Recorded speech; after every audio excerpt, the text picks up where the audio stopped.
This thing with Major Rida and the former President Rawlings. I've noticed that most of the headlines are simply focusing on the Rawlings' response regarding the $4,000 claim that Major retired Rida made. And I mean, to clarify, the retired Major said a number of things. One of the things he said was that, well, the June 4 uprising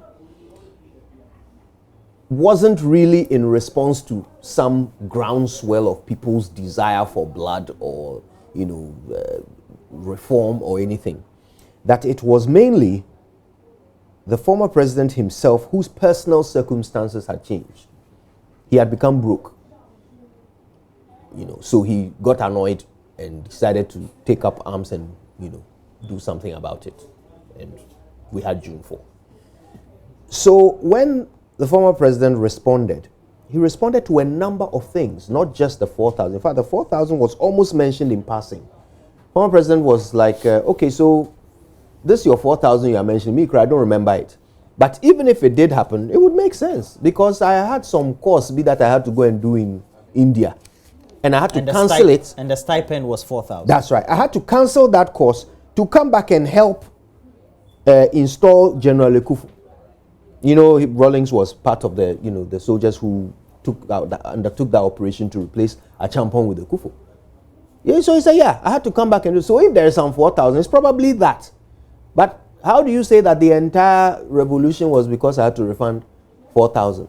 And he also points to the fact that Rida himself was somebody who was in the know of all the actions that former president wanted to take. And that Rawlings had meetings with Rida about the uprising. He went to his house, said he spoke to him. And in fact, the former president claims that there was one particular conversation that made him have misgivings about the retired major.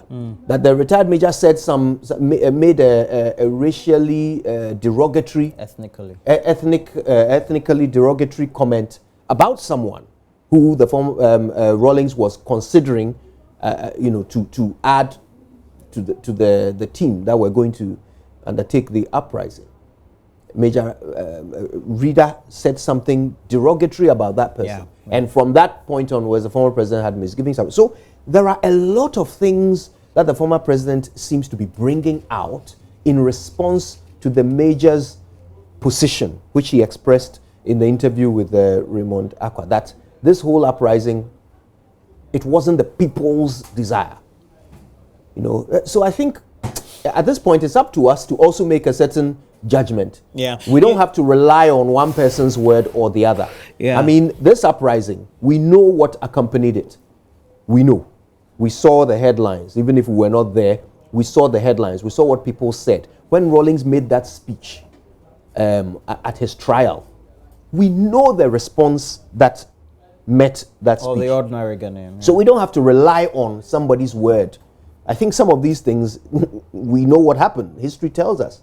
But now it's turned into a back and forth between the two, and there is now a need for the record to be set straight. The former president has not spoken on record in an interview about these matters, particularly the ones that Rida is raising. In terms of the circumstances, apart from the official comment about why the coup was. And I know that Raymond Akwa sought his opinion on many occasions, but he didn't choose to participate in the documentary.